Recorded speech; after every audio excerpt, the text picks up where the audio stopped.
Good evening. I am Arachna of the Spider People, your hostess with the mostess. And welcome to Beware Theater, because this be where you're gonna see some really bad movies.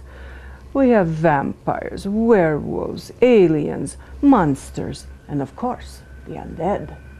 So take a load off, pull up a couch, and fasten your seatbelt. It's gonna be a bumpy night. Tonight we watch 1959 sci-fi horror movie classic, The Killer Shrews. It was directed by Ray Kellogg, a former 20th Century Fox special effects man, who for some reason in this movie has really bad special effects. Maybe because the movie was shot in only 6 days with a really low budget. Anyhow, it stars a former singing cowboy, a 1957 Swedish Miss Universe, one of the financial backers of the movie, and father of the acclaimed director Sidney Lumet. It's another monochromatic marvel that's so bad it's good. This movie is about a bunch of scientists on a deserted island in Texas whose project is to mutate little tiny shrews, of all animals, to solve the overpopulation problem. But then something goes really bad. Of course something goes really bad. It always goes bad when scientists try to save us from ourselves. Only this time, it doesn't include nuclear power or radioactivity, like a lot of the sci-fi movies in the 50s did. Actually, this movie did pretty good at the box office and has some redeeming qualities, although I can't think of any at the moment. So you decide. Let's watch The Killer Shrews. Those who hunt by night will tell you that the wildest and most vicious of all animals is the tiny shrew. The shrew feeds only by the dark of the moon. He must eat his own body weight every few hours or starve. And the shrew devours everything. Bones, flesh, everything. In March, first in Alaska, and then invading steadily southward, there were reports of a new species, the giant killer shrew.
Sure is a lot of quiet out there.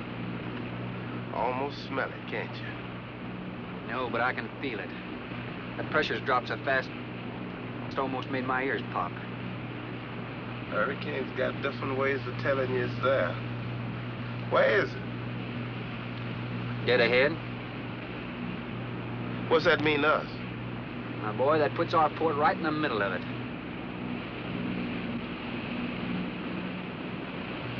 There's a cove on the lee side, though. We'll snuggle up close to the bluff and ride it out. What about the bottom? Well, the chart shows it's good holding ground. It's clay. You know something? If this thing had an automatic pilot, I wouldn't have to put up with you. Then you wouldn't have nobody to chew out. We should be there in a couple of hours. These mills of yours keep running. Look, automatic pilots can't play Dixieland jazz on them engines like I can.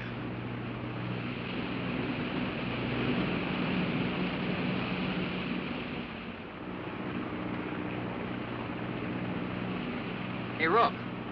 Rook, come here. take a look.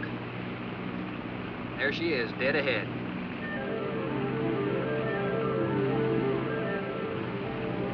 Man, that sure do look good. A man named Craigus owns this island, doesn't he? That's the name on the crate, Dr. Milo Craigus. We'll unload tomorrow. I don't want this craft sitting high in that water when that blow hits. You gonna ride stern, too, with a lot of water under? That's right. That sea won't make up in that cove. That wind will have her whipping around like a kite. Slip forward and break out the heavy weather hook. Shacklet, make sure it's free to run. I'm out, Sir Shacklet. Good.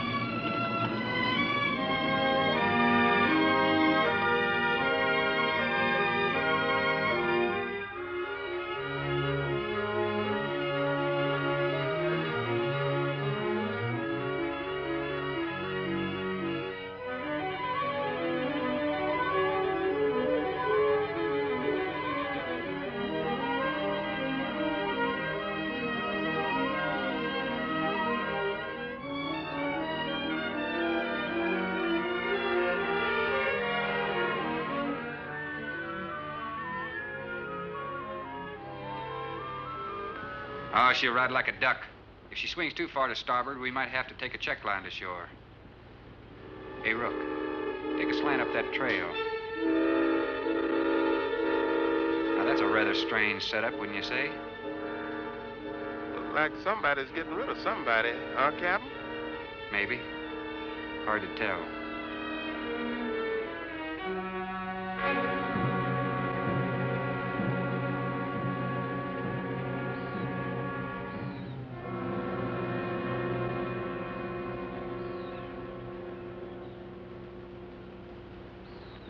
I'm Dr. Craigus. Thorne Sherman. Have your supplies aboard. That's good. Nothing wrong with Captain Ferguson, I hope. Well, I wouldn't know. I just bought his run. Oh, I see. Were you able to fill our order? Everything on the list. Here's the manifest. Missing last week's supply has run us a little short, you know. Captain, after you have unloaded, I have a passenger for you. Anne. Captain Sherman, this is my daughter, Anne Craigus. Hello. So you're the passenger? That's right, Captain. Oh, it's going to be nice having you aboard. I'm getting a little tired looking at Griswold. But we're not leaving today. In fact, we're not even unloading. That load will cut the roll in half. You expecting an invasion? Yes, animals. Game or otherwise? Under certain conditions, it could be dangerous. Hey, Rook, you want to shake the kinks out? Limber up a little? Not me, Captain Blight. You go right ahead and stretch your legs. That ship's gonna be bucking like a bucking bronc for long. Besides, I got some work left to do. If you do come ashore, wear a gun. Got you, Captain.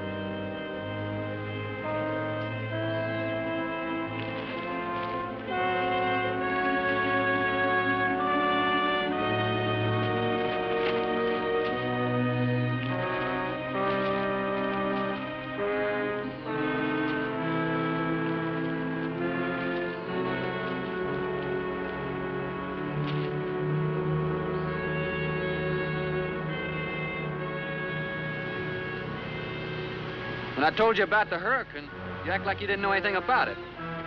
What's the matter? Your set broken down? You've been out of communication for more than a week, Captain. Can't it be fixed? It's totally out of commission. My assistant, Mr. Farrell, Jerry Farrell.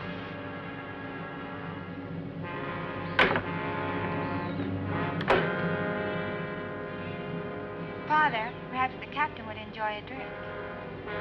Well, of course. Will you join us in a cocktail? Well, I've never been known to turn down a drink yet. I'll be glad to accept. Fine. In that case, we'll have martinis. Mario? Si, senor. Mix them, please. Right this way, Captain. Come in.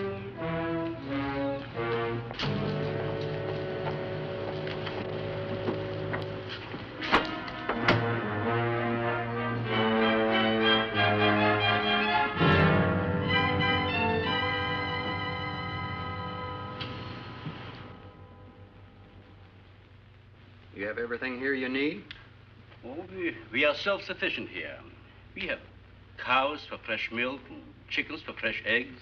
We even have saddle horses. Sort of a world all your own. That's exactly what I've tried to create. Well, to each his own. If you have to be isolated for your work, you picked a lonely little island. Excuse me, please. I think I'll change.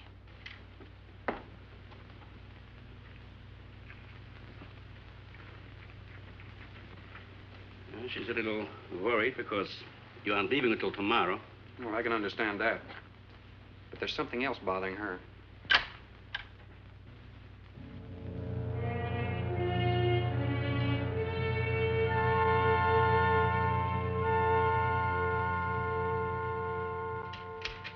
Radford? Radford? Radford, would you please step over here? I'd like you to meet someone. Just a second, Doctor. That could go on for hours. Dr. Baines. There's no need to shout, Doctor. I'm right here. I'd like you to meet Captain Thorne Sherman. This is my other assistant, Radford Baines. How do you do? 2 new litters since lunch, Doctor. Both support GT116. That's good, but, We can breed them to the 205 group in about 3 weeks. But I'd prefer to wait and expose about half of them to the Hoskins factor first. If you agree. Good idea. Do you know there's a hurricane coming? Hurricane? Well, I don't suppose there's much we can do about that. Glad to meet you. Sherman, wasn't it?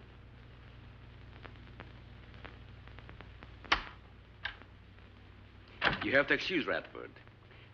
Anything that does not concern his project does not get through to him. Brilliant mind. He would start at it if someone didn't remind him to eat. Must be very interesting work. What's his field? Biology. We specialize in genetics, heredity. I'm afraid my interest doesn't run in that line, you know. Think what would happen if you could isolate and identify the inherited factor in each gene. Now, wait a minute. I'm afraid I'm not very good with pure research. This is practical research. Generally, among mammals, the smaller the size, the higher the metabolism and the shorter the lifespan. Is that right? Well, I'm attempting to decrease the size by maintaining a low metabolism and resultant a longer lifespan. For what reason? Overpopulation. Not a problem now, but it will be in time. If we were half as big as we are now, we could live twice as long on our natural resources. Wait a minute. I'm confused here. Lower metabolism and a longer lifespan. How is that going to solve the overpopulation problem? How can living twice as long as we do now on our natural resources not cause a worse problem? Oh, the scientific logic of the 1950s. But I do have to point something out here about this movie. In the 1950s, the movies that played in the drive-in theater were considered the bottom of the barrel by Hollywood. So the drive-in owners had to finance their own movies. The Killer Shrews was one of them. It was co-produced by a Texas radio millionaire who owned the largest chain of drive-in theaters in the whole United States. And the Killer Shrews usually played in a double feature with another one of his stinkers called the Giant Gila Monster. But the kids in the drive-in theaters didn't care this was a B movie. They were more interested in smooching it up in the back seat than watching a complicated plot and dialogue. Also, with the B movies, they didn't have to report back much to Mom and Dad when they got home.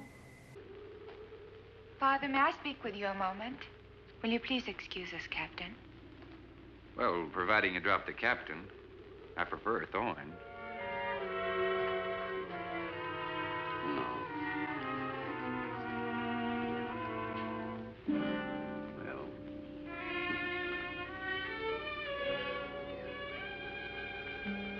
Tell me something, Doctor. Has a hurricane ever hit this island before that you know of? I wouldn't know.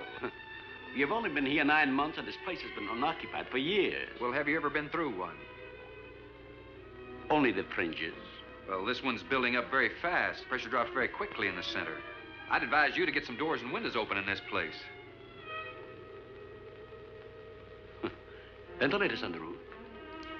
And if you'll freshen Anne's drink, I'll go and check them. I'd be happy to. Thank heavens you arrived today. Why, are rations getting short? No, it's more than that. Much more. We'll surely be able to sail tomorrow, won't we? Possibly. But not probable. Not delayed, anyway. Takes a long time for a sea like that to quiet down. Well, if you're worrying about me, you needn't. I'm a good sailor. Oh, I'm not worried about you. We'll sail when the time's right. Got them opened, all right.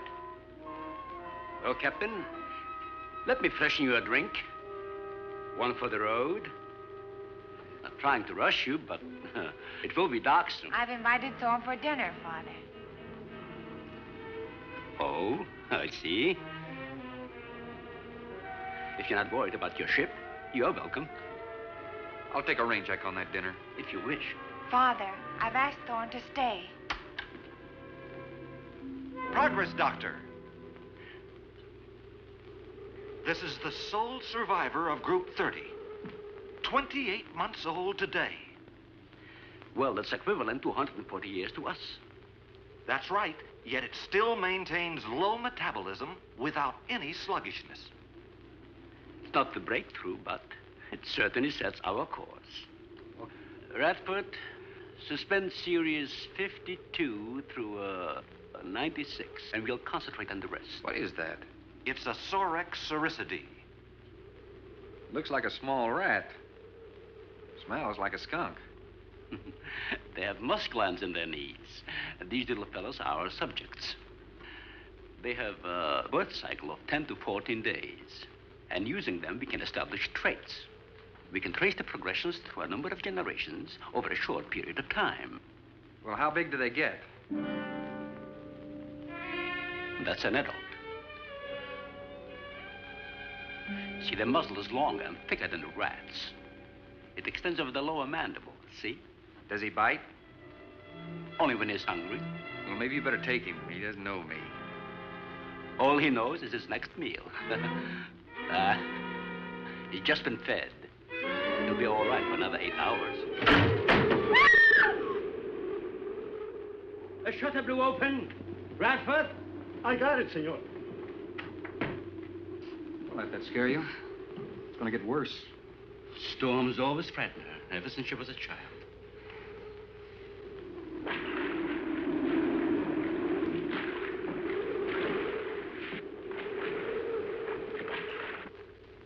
They're not climbers.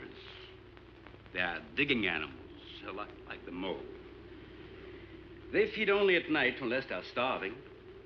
And when they are hungry enough, they'll tackle anything, regardless of size.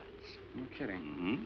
If you leave 2 of them in a cage for 12 hours without food, the stronger will eat the weaker. Like cannibals. Precisely. You see, their intense activity requires a tremendous amount of energy. To supply it, they must eat 3 times their own weight in food every 24 hours or starve. Radford, would you please take this? Take it. Yeah. Some call them bone eaters. When the flesh is gone, they'll eat the bones for marrow. All they'll leave are teeth, horns, I could hooves. use another martini. Do you mind? Of course, my dear. I'll get you one.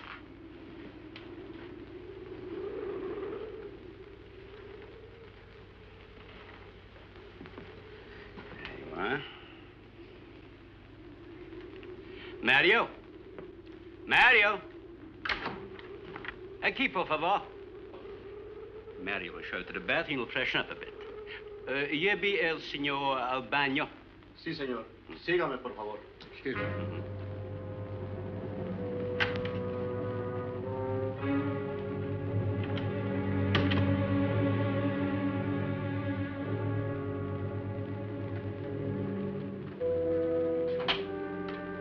Aquí, señor.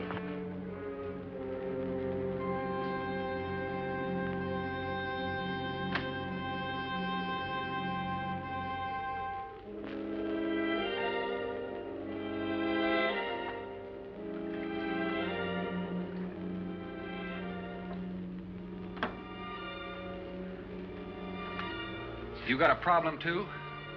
¿Qué pasó? Nada. Nothing, senor. But you will leave on the ship tomorrow. Well, I think that all depends on the wind and the sea, don't you? Sí. Sí, senor. I don't know. Ah, you may joking. I feel the point. I think. Well, I'm glad to hear that. Now, if anybody else is concerned about my sailing tomorrow, why, you see they feel the point too, huh? I don't like to repeat myself. Okay, senor.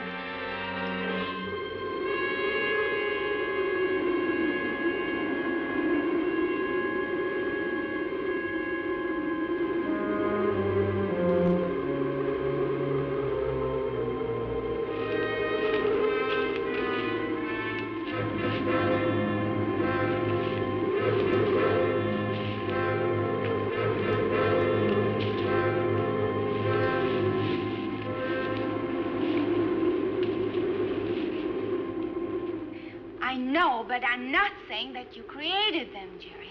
I am saying that because of your drunken stupidity in leaving the cage door open, you created the horrible situation that now exists.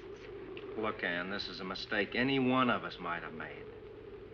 And I'm getting a little sick of being called an irresponsible drunk. Now, believe me, I am.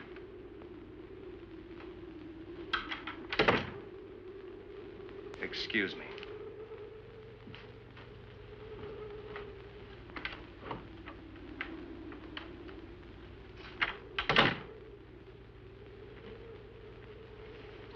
Care for a cigarette? Thanks.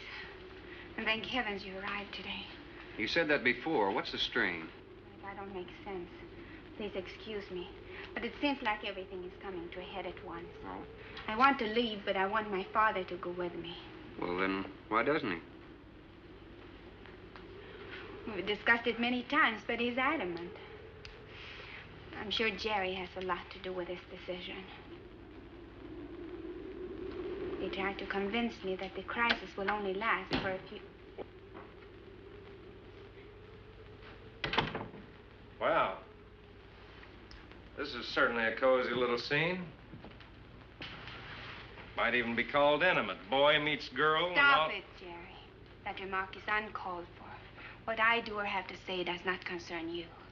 I can't disagree with you more, my dear. I'm concerned with everything you do, and I intend to keep it that way. Now, in my book, an engagement isn't a casual thing. In my book, it isn't either. And last night ended ours. Okay, let me make sure I understand. There's a hurricane coming, and there are hundreds of ratty-looking giant shrews running all over the island chasing the scientists because one of the scientists was too drunk to lock them up. And the scientists are so scared for their lives, they're drinking martinis like crazy. And then there's Jerry, who's very jealous of hunky Captain Sherman, who's played by James Best, who went on later to play a goofier role of Roscoe P. Coltrane in The Dukes of Hazzard in the 1980s. And Jerry, who's played by Ken Curtis, goes on to play Festus in about 300 episodes of Gunsmoke. I guess they had to start somewhere. Anyhow, did you notice that house? What a dump. All these black smudges all over the walls and mismatched furniture. And if these guys are scientists, where's the scientific equipment? All I see is one microscope.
Everybody in the world is scared to death of something. That's evident. When they came at us last night, you knocked me down getting inside the fence. It's just that I can't stand them. And I've discovered something I can't stand. All right. But I advise you not to mention it to anyone. I'm going to complete these experiments with your father regardless of anything. Do you understand that? Nobody is going to take this chance away from me. That's Captain Sherman. Checking the weather. I'll get him. Captain, time for dinner.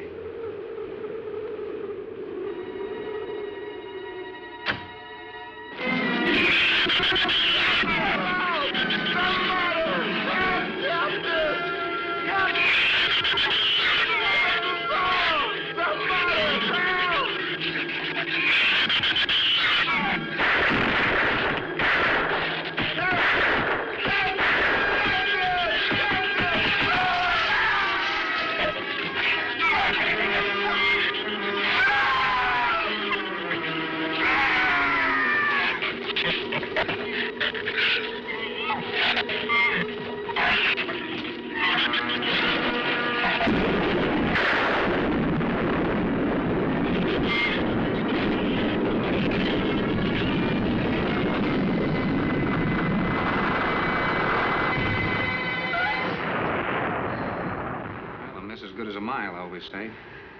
You know, if one of those trees crashes through, it might just knock the whole... Any tree on this side of the house will fall away from it, so just relax. But I think I'd better go back aboard. I don't think I'm not grateful for your hospitality. I am. I'll see you tomorrow. Thorne, your ship is safe. Please, stay here with me. Why? You scared or lonesome? Both. I'll take a rain check on it. Thorne, you can't leave. No one opens that gate after dark. Well, who's going to stop me? You? Well, this. No one opens that gate at night. Now, look, I don't ask questions because it's against my principles. But wouldn't you like to explain that? All right. Sit down and I will. Give me the gun. It's not very becoming anyway. Do you believe in fairy tales? Well, I'm a little old for that sort of thing, but what'd you have in mind? Well, I'll tell you about one. A true fairy tale. And you're right in the middle of it. Oh? Have you ever heard of a shrew? As in taming No, of the... the animal. Bradford called them Sorixoricity when you showed you one. Oh, then shrew must be the common name for those cute little animals. Cute? That's the last word you can use to describe those little monsters. They're the most horrible animals on the face of the earth. As Father told you, they breed within 3 weeks after birth. Their lifespan is around 1 year. I know what your father told me, but what's that got to do with me opening that gate? There are 200 or 300 giant shrews out there. Monsters weighing between 50 and 100 pounds. 50 to 100. Wait a minute, you must be kidding. I'm definitely not kidding. That's as big as a full-grown wolf. And what's more, they are beginning to starve. No wonder you didn't want me to go out there. Thanks for saving my skin. Well, I'm sorry I had to threaten you with a gun. But I didn't know how else to stop you. Oh, it was very effective. But all you had to do was tell me about them. Well, I hoped I wouldn't have to. But you changed everything when you started to leave. And I had to stop you some way. You say there's 200 or 300 out there? Anne.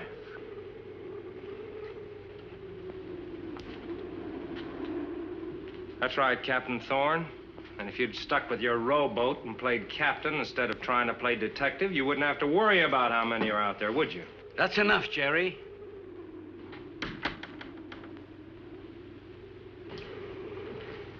What's wrong, Anne? Well, Thorne decided to leave. To dissuade him, I started to tell him about the shoes. You might as well know the whole story as half of it.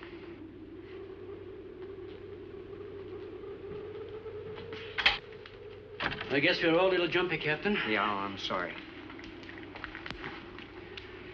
6 months ago, we managed to isolate the pack to control in size. 2 litters were born. 6 individuals we kept for study. They were about the size of buckshot at birth. But the rate of growth was abnormal. They continued to grow. They were mutants. But they inherited all the negative characteristics of their breed. Somehow they managed to escape.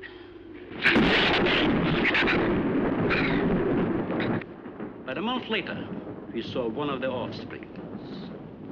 They were multiplying. We did everything in the world to exterminate them, but no apparent luck. Then we haven't seen any. Since daylight neither blinds them and they forage only at night, when they're starving. But the fact that 2 of them charged Anne and Jerry at the gate last evening indicates that the available food on the island is nearing depletion. Then what, Doctor? They will exterminate each other. It'll take a couple days. What do we do during that time? Stay indoors and wait until it's over. I'll get some wires glued down on the transformer. I'm sorry. I'll get some lamps. Mario! Mario! Si, senor. There's a lantern in the pantry. Light it and bring it in here. Bradford, light all the candles you can find. All right, I will. Where's the generator? Outside. Can't get at it at night. Here, let me help you. The lantern will give you all the light you need. I will join you shortly, Jerry.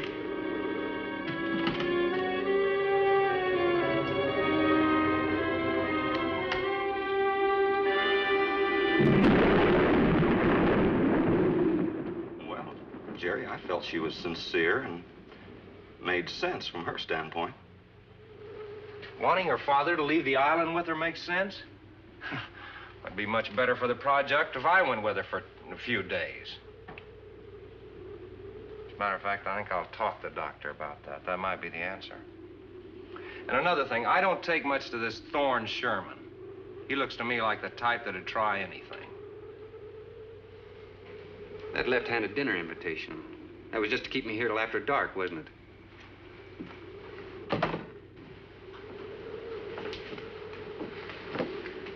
I wanted you here tonight. I thought something terrible was going to happen. Well, you still feel the same way about it? Not as much. Not since you're here and know everything.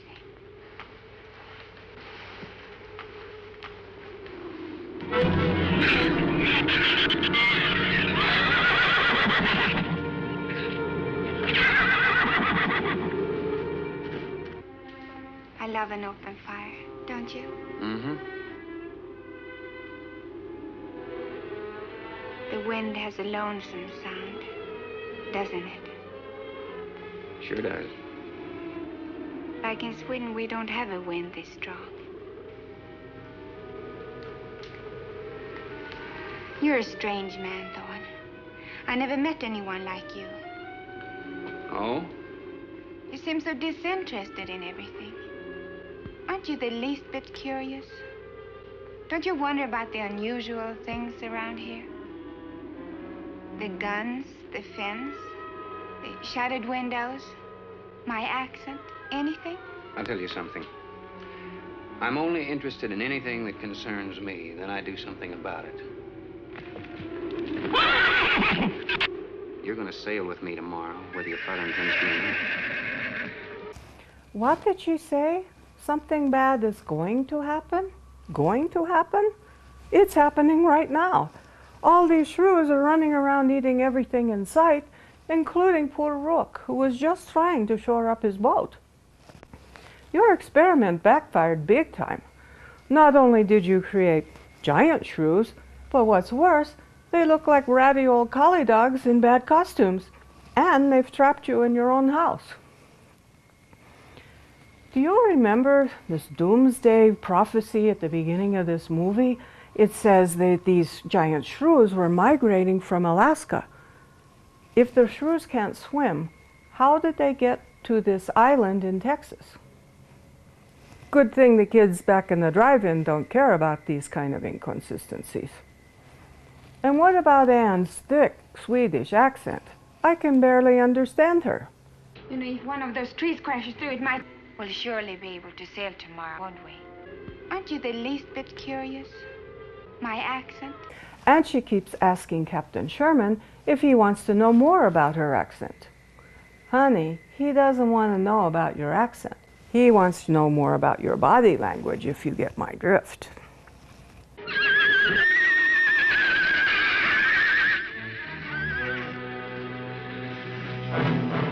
Thor, no!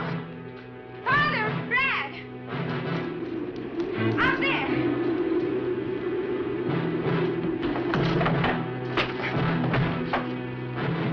I don't think he was going out, Jerry. I couldn't take a chance. He's fool enough to. Don't be stupid.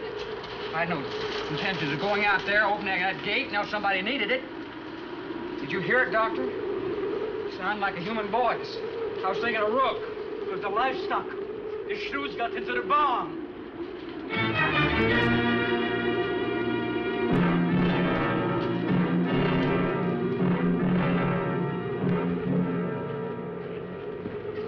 What was it, Father? It was the livestock. Did Mario forget to bar those doors? No. I put them in the barn myself. They couldn't get through the wood doors. They dug through the dirt floor. Let me ask you something, Doctor. How could you expose all our lives, yourself included, with those things out there? All you had to do was get the Coast Guard or the Navy to come in here and burn them out. Those things got loose. Any unusual experiment can produce unusual results. That's why I chose this island. It's isolated. Miles of open water in any direction. Our project is privately financed. It's not a problem for the government or military. And the world is in no danger. This species does not swim. And as far as the shrews are concerned, this island is their world. Very soon, right here on this island, there's going to be a miniature reproduction of an overpopulated world. And you'll see the importance of what we're working to avoid. I'm not concerned about all this theory. What I'm concerned about is our lives. There'll be ample time to panic when they run out of food and go on a 24-hour forage. How do you know they haven't already? That's possible. Their main diet has been the small animals on the island. That source could have been depleted 18 or 20 hours ago. And that's why they went after the livestock. There's still some food on this island before they reach the crisis. Where? No worry about them digging in here. The floors are tile. But the walls aren't, Doctor. They're adobe. Our safest bet would be on that boat. You may be right. You can reach your boat in daylight. The shrews will gorge themselves on livestock. That should keep them lethargic for several hours. There's no sense looking at the dark side. And there's no sense minimizing a serious situation. It leaves you completely unprepared to cope with it. Now, we certainly can't make it tonight. That's out of the question. Maybe tomorrow. I haven't. We'll get some sleep tonight, but we'll have a watch, an hour and a half apiece. Doctor, you go first, and then Radford, Mario, Jerry, and then me. Shutter all the windows, make sure they're locked good and tight, check all these walls. Come on. No, I think I'll stay here by the fire. I feel safer. I couldn't stand it in that room alone. All right, as you wish. But try to get some sleep. I will.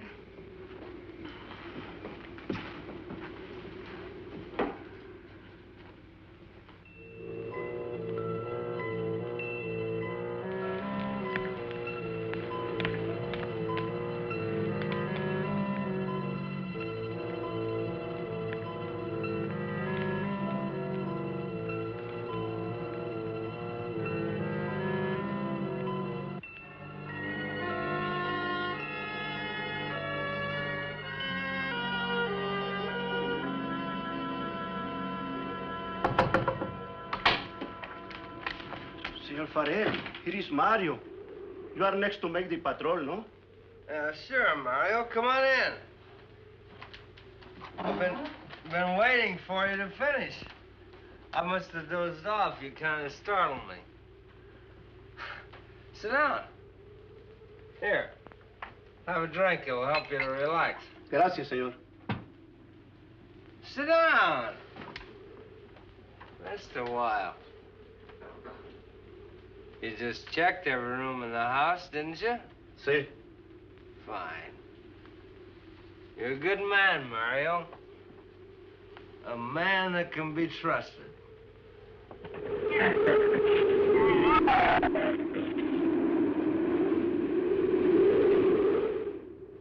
You know what I've been thinking about, Mario? Anne and that captain. You and me. Imagine an intelligent girl like her going for a common sea tramp like him. I know why. You do too. In case anything goes wrong, she's looking out for her own hide.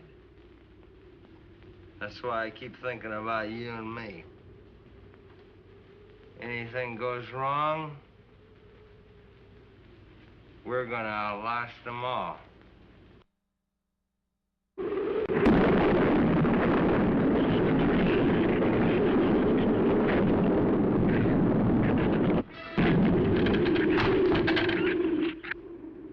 I'm going to trust you to take my turn at patrolling the house.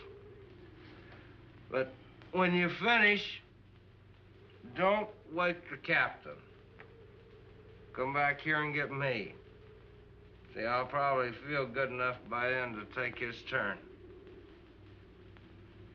Okay, Mario? Sí. Okay. So now the shrews have dug under the walls of the barn and eaten all the chickens, a cow, and the horse in a blanket.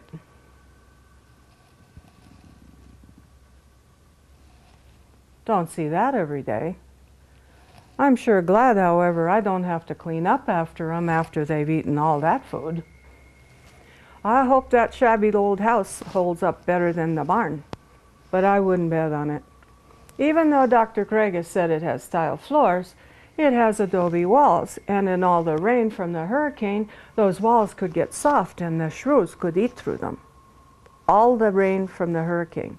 Anybody see any rain in this movie? I saw calm ocean, I heard some wind, but no rain. I think they forgot the hurricane special effects.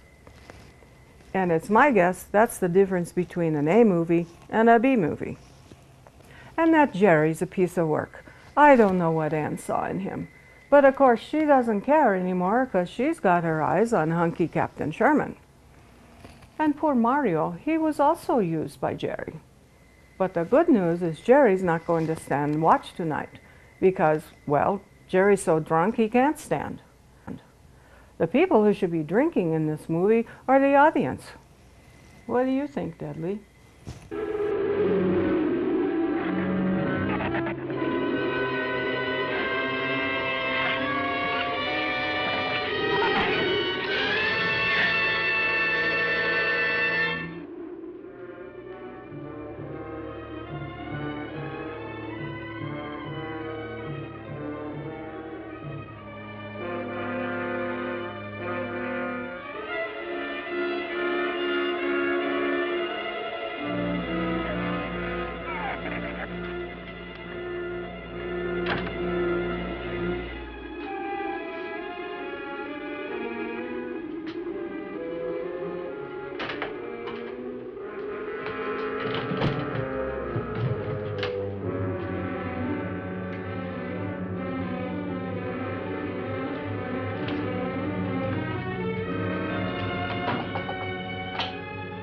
Señor, it is Mario. Oh, Mario, come on in.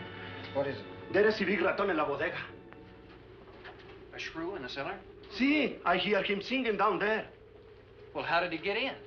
The store broke out the kitchen window, but I closed it off. He went down there. Why should he go down there? The food for the little ratones. I put it out to defrost. They love it. Well, did you tell Jerry? No, senor. Here is your turn next. Here is una luz. We're killing, no? Yeah.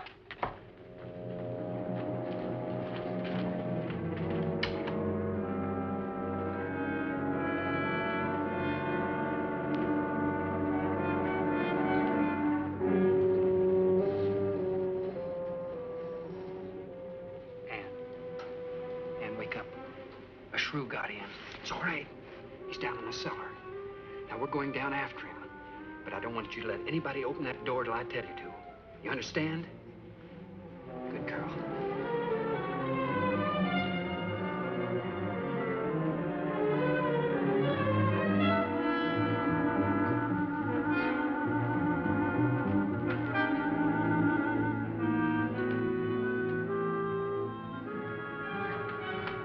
Okay. Open it just a crack. Open. Hold on to it. Okay.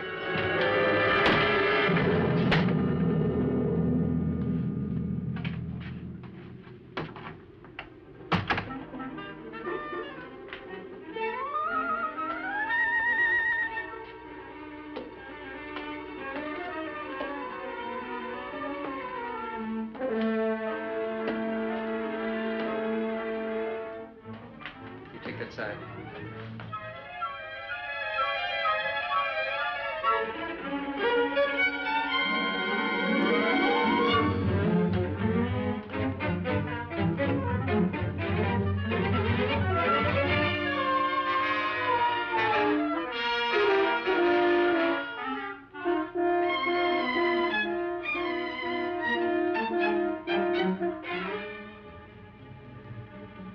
Mario? Aquí. You see anything? I see where he was. I do not see where he is. Cuidado. Si, senor. I will be careful. I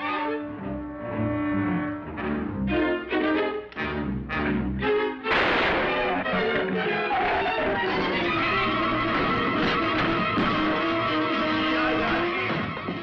And he also got me, say. Here, I'll fix that.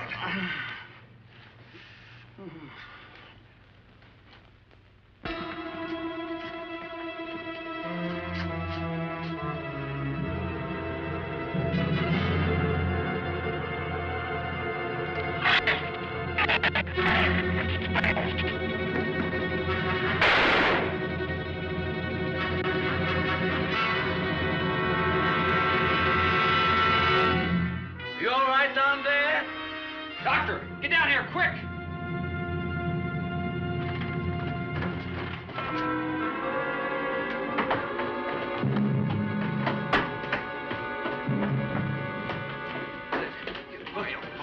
Mario.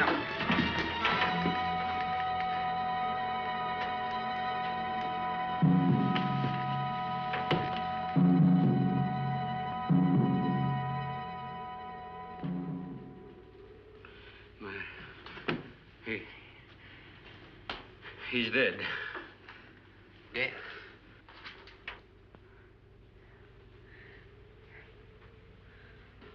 I got this on him right away. He couldn't have bled to death.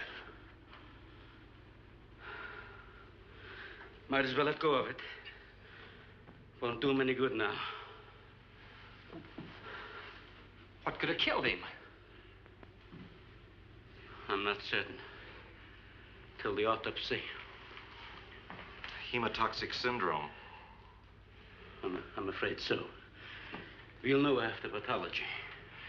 Doctor, that's not the same animal you showed me. That's a monster. As I said, they are mutants.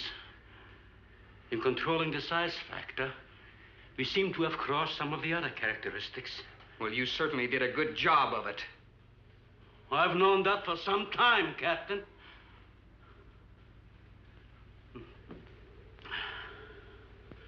Would you please give me a hand with Mario? Bradford, bring up the animal.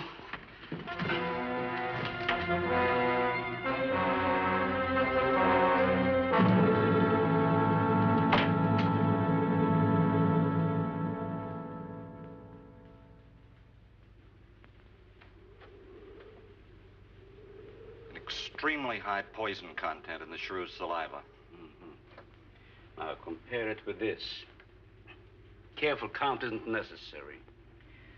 Any indication of the same poison in Mary's blood will give you the answer. Yes, you're right. Look, Ann. Brooding about it's not going to do any good. Now, why don't you try to think of something else? Tell me, what do you do around here? Are you a scientist? I'm a zoologist. Oh. That's the study of animal life, isn't it? Well, do you specialize? What do you specialize in? They died. Well, I had a hand in this, too. And I'm partly to blame.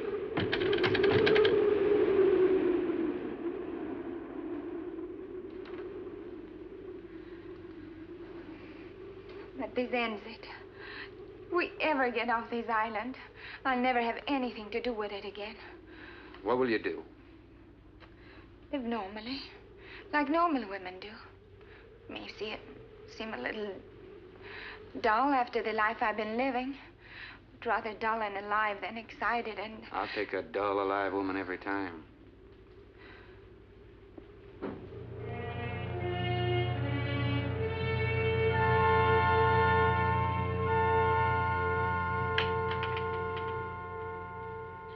Say, Thorne,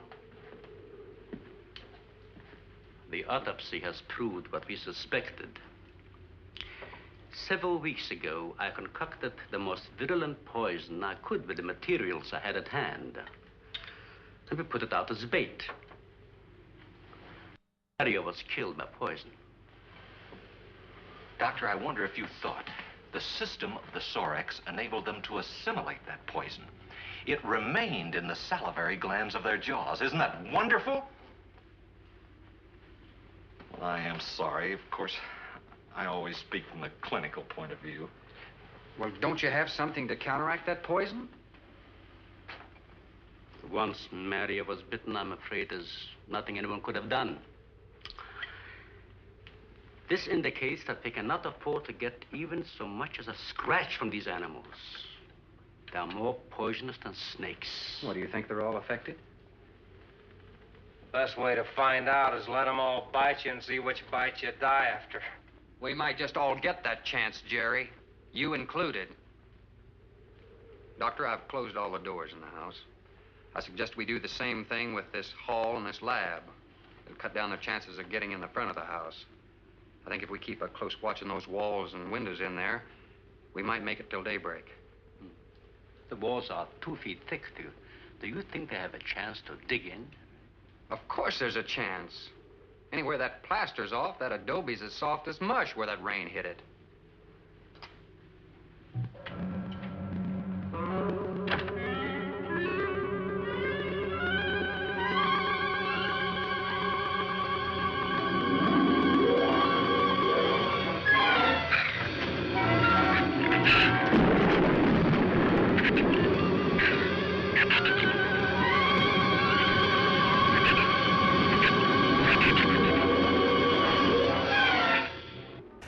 So now they've done it. The shrews have finally eaten through the adobe wall. It was funny enough to see those dogs in the ratty outfits running through the trees, but the hand puppet they used to eat through the adobe wall was hysterical. And poor Mario, he gets bit on the leg and dies from the venom in the saliva of the big shrew. Sounds like scientific mumbo-jumbo. Actually, in real life, some shrews have poison in their saliva in order to paralyze their prey. So, safety alert, everybody. Stay away from shrews and don't let them bite you. And I find it interesting that Dr. Craigus doesn't seem upset that his experiment has created these mutants. Neither does Dr. Radford.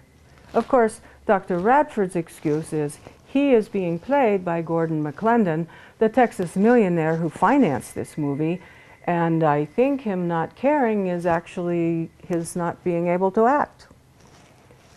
And Deadly, do you feel like somebody's watching us? Watching us.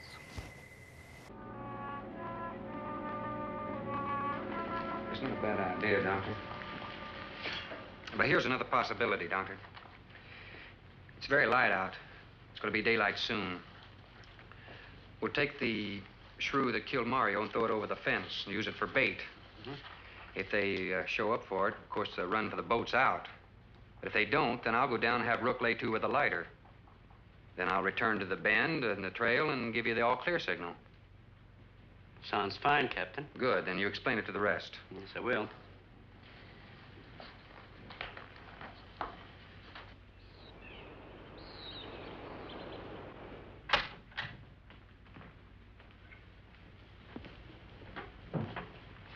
Well, the bait's been out for 20 minutes. Nothing's touched it.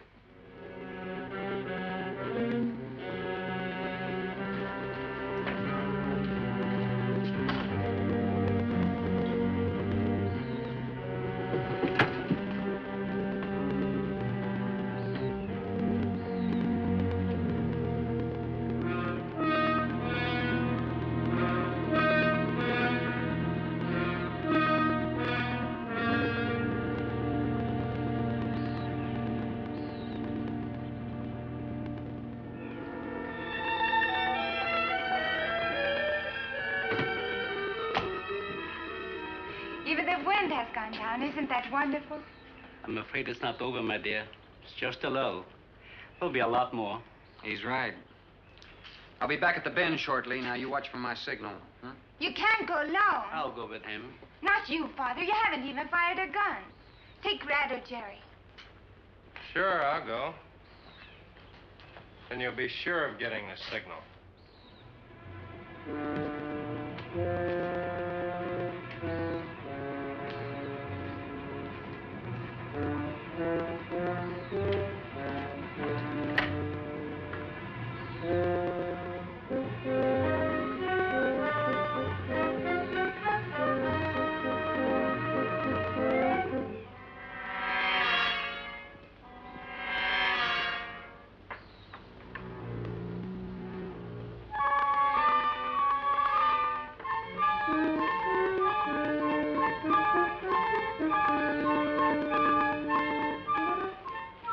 Don't shoot that gun unless you have to. We've only got 20 rounds altogether. I know that as well as you do. Sherman, you stay away from her. You have that gun pointed at me? Right at the middle of your back. Look, we got enough problems without worrying about Ann. I'm telling you, stay away from her, or when the shrews get through with you, they won't even find the buckshot.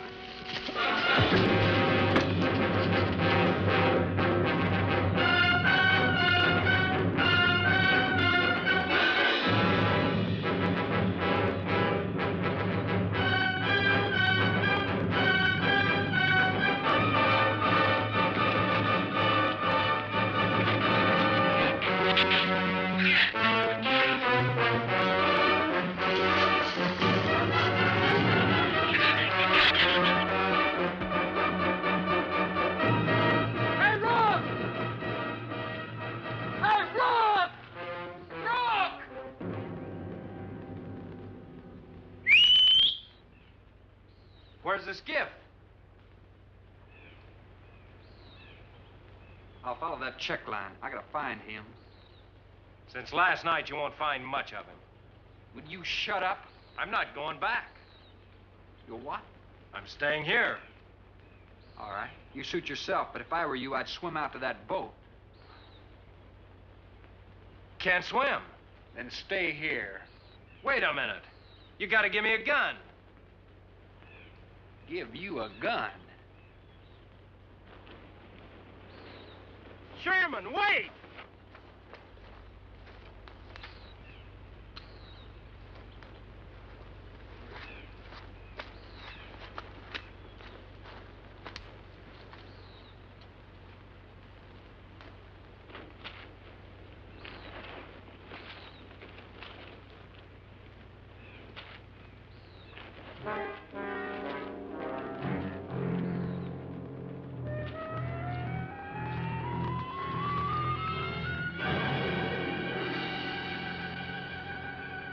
This is the gun we had on the boat.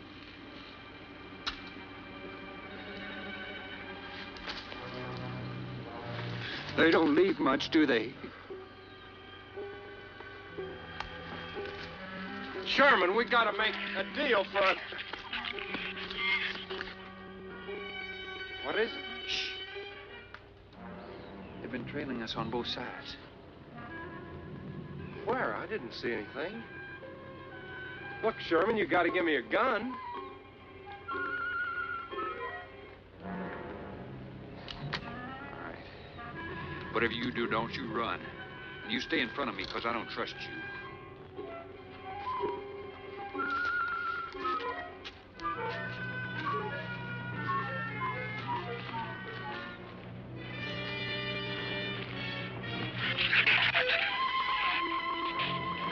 They're coming!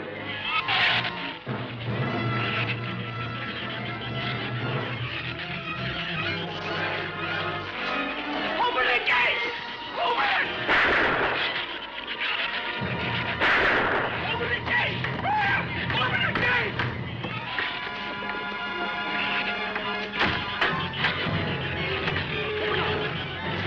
You can let him in. Let him in. Jerry, open the door!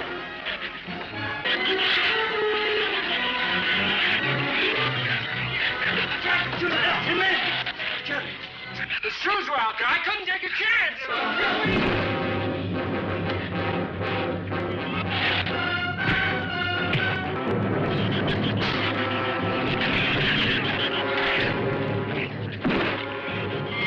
Keep it up, man. Keep it up.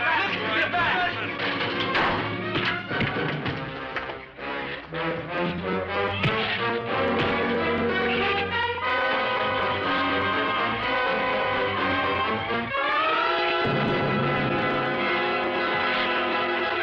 For heaven's sakes, Doctor, stop them!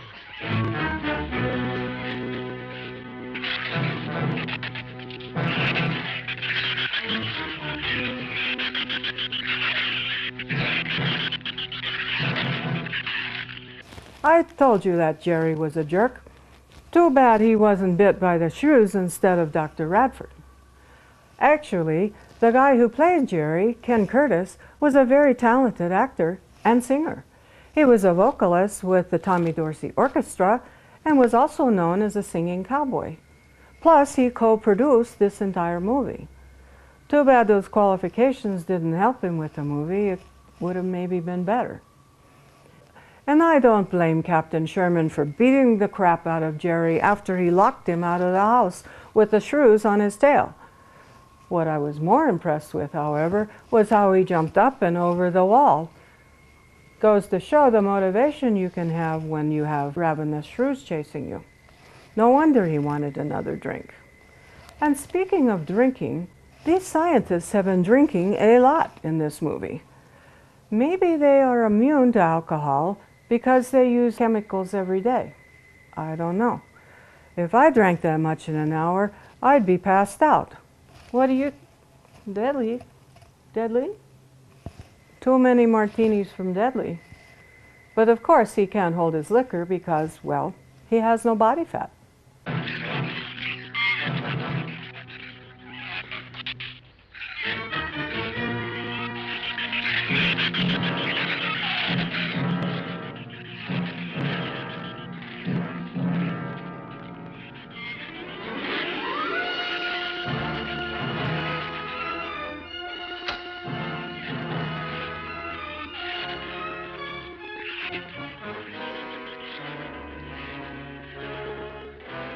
All right, didn't he have it coming, or didn't he?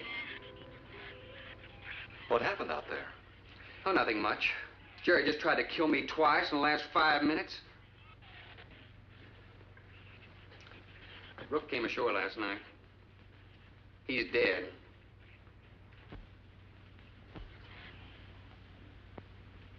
This all was left. Won't do us any good. It's got no ammo.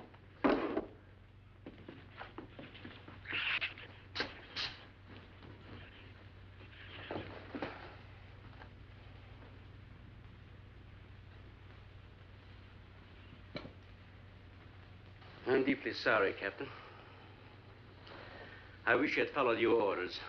Look, Doctor, you casually mentioned animals. You didn't explain to us what we were facing out there. You have every right to feel the way you do. My mistake was only mine. It was one of judgment. I didn't know about the hurricane. I didn't anticipate the effect it would have on the Shrews. I thought the house would be safe through the crisis. How could you expose your own daughter? How could you expose Anne to that? She was going to leave last week, but the boat didn't come. I need a drink.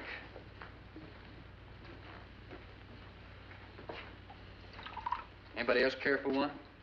I could use some coffee. I'll make some. Thank you, madam. Creamy sugar? My leg!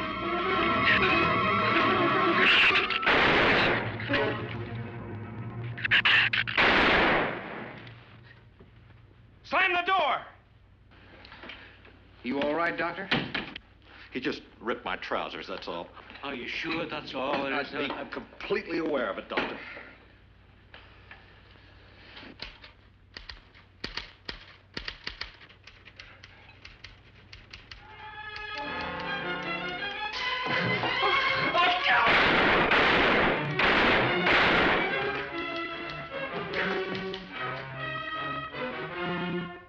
That was a stupid waste of ammunition. Every one of them a clean mess.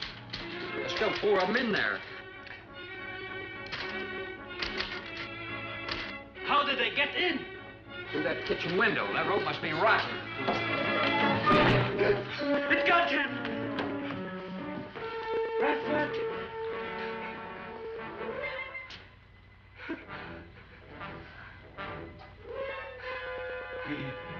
He's dead.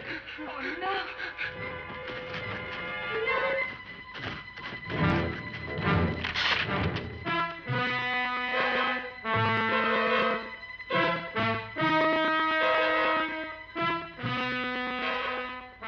You recorded every symptom and reaction, right up to the moment of his death. Jerry, tear down one of those drapes and cover him up. Sure. Craigus will cover Ann, and I'll cover him. You'll cover me, but who'll cover you? Shut up! We can get on that man old sway from the shed. Shut up! Now, you stop sniveling and think! It'll take a tank to get us out of here.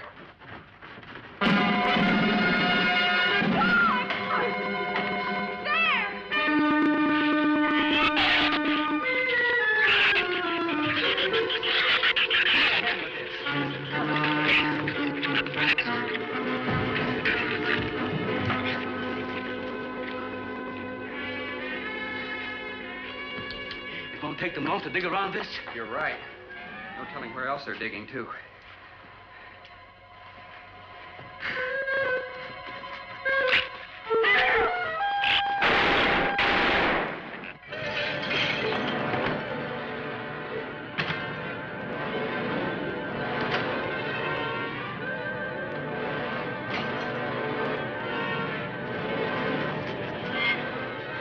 Come on, patio.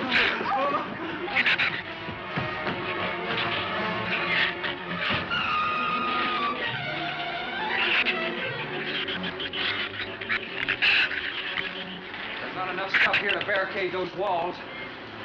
I'll tell you, we'll pile some of those crates up over there.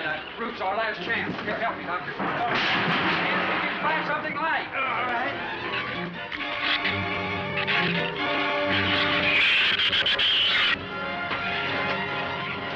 Here, help me with that, Doctor. Jerry, see if you can find some more.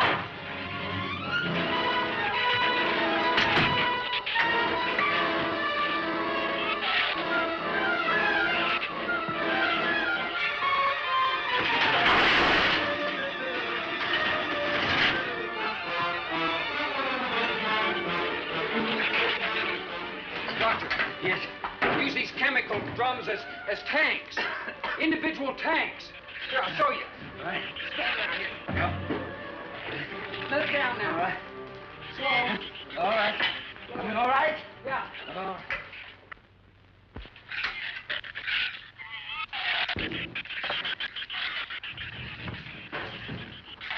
It'll work. It'll work. I'm too tall for the base. If the shoes don't push us over, the wind will. Not if we lash them together. Huh? All right. Hey, are there any more around here? Only that one over there. Have any cold chisels or hammers or anything I can knock a hole in here to make some eye pieces? There are some tools over there in the corner. All right.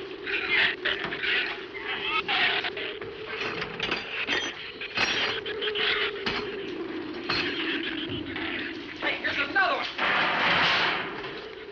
Hey, get that out there. We'll work on it. Hey, this is even better.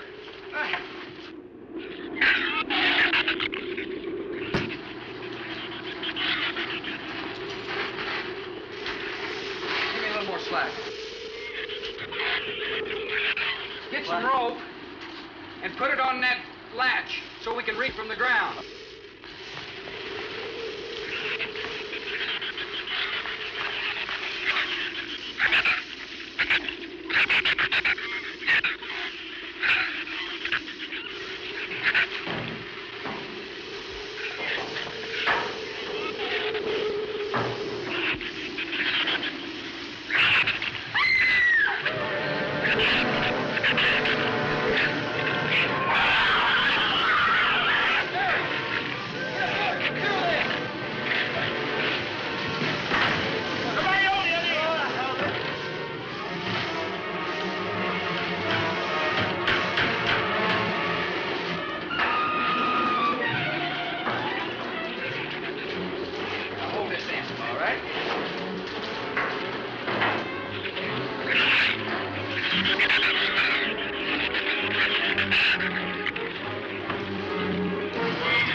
Should be able to duck walk to the beach. Where's Jerry? There's a lot of them out there. I can see them. I'm not going. Look! Come down here. That wind will blow you right off that roof. I told you I'm not going. I'm staying here. You got to get them down here somehow. And see if you can coax them down here. Jerry, please come down with us. No, Ann. They'll get you if you go out Come there. down here, you fool! Poor devil, I hope he makes it. If you can't leave him, he's not responsible for himself. He's got to go now. All right, Doctor. All right. Now hold it up.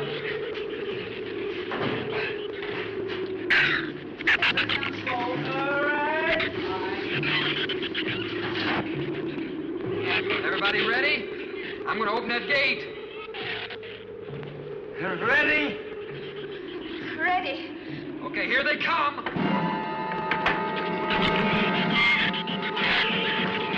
Hold on! Hold on!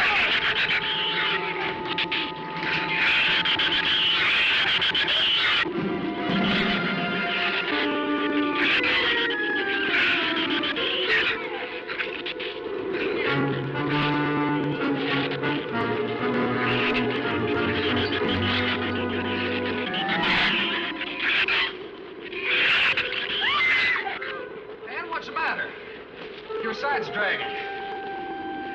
You want to rest? You tired? Mira, Goffin, habló hacia acá en tercera. What'd you say? She says she's all right. She's keeping her eyes closed. All right. Keep your eyes closed.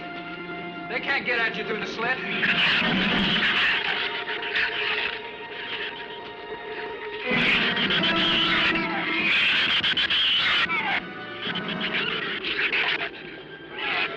This empty drum is too heavy for her. I can barely hold up my side. I'll be all right in a minute. All right. You walk. I'll drag for a while.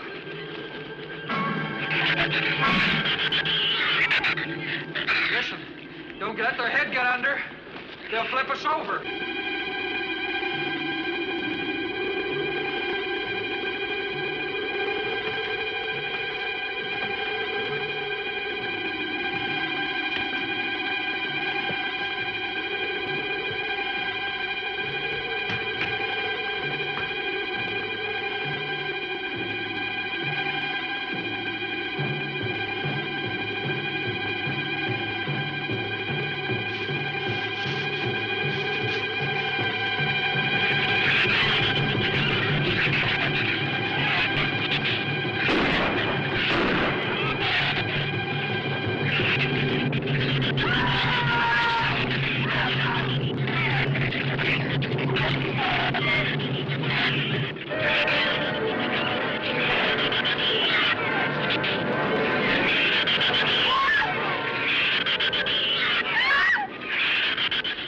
He got my foot. Check your foot. No, my foot is free, but he got my boot. Is there a scratch? No, not a mark.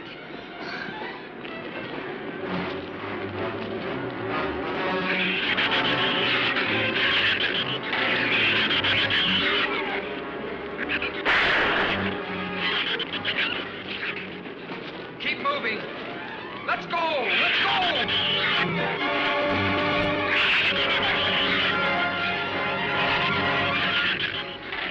God, I don't think What? Son! Wait, son! Son, we're close! We'll hit the water soon.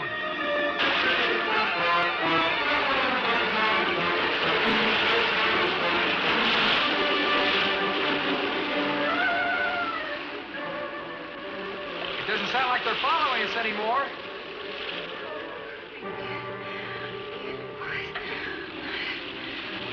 We better work deeper.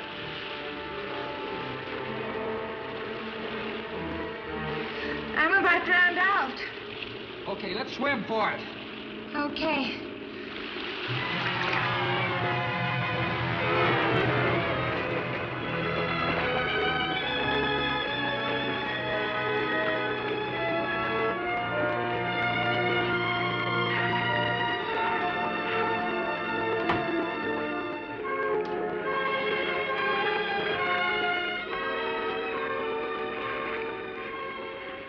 We are next on Portugal. We are safe, aren't we? I mean the storm. Oh, sure. She rode out the first half all right, and that's always the roughest. Anyway, riding an anchor, I'll get a chance to learn a little more about that Swedish accent. In 24 hours, there'll be one shrew left on the island, and he'll be dead of starvation. An excellent example of overpopulation. Well, you know something, Doctor? What's that? I'm not going to worry about overpopulation just yet.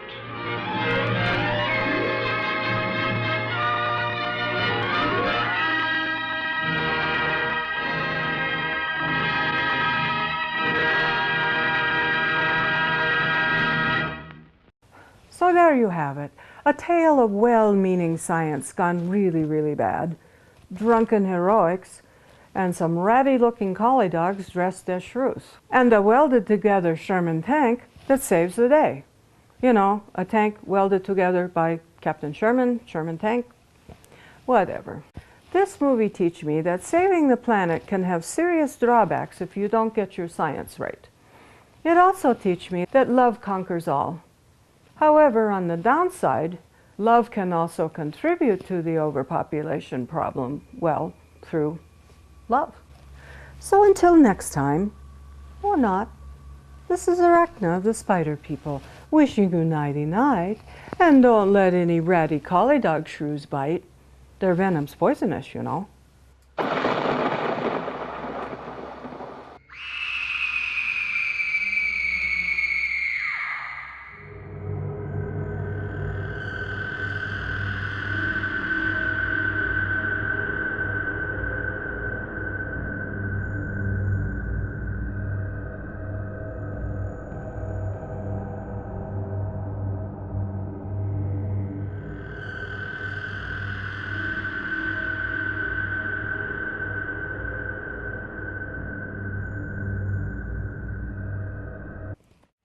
Deadly, it looks like those ravenous shrews are still out there. If we're going to get going, we've got to have a plan. Okay, Deadly, here's the plan. First, we're going to blitz the Smack-a-Shrew line, then roll right and use the tin can tank maneuver to get over the pond, and then a Hail Mary to get into our goal. Are you with me? Okay, Deadly, here's the play. Hot one, hot two, Omaha. Hey!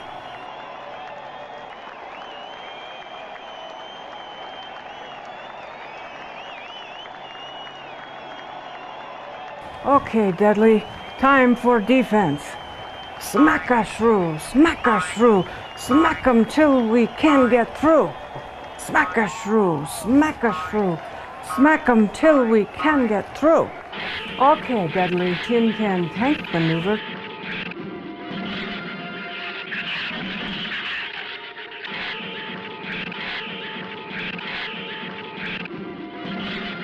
I can barely see out of the peepholes, Deadly. Are we going in the right direction? And I don't know what it's like in your can, but this can smells like dog food. No wonder those collie dog shrews are after us. Hey, back up.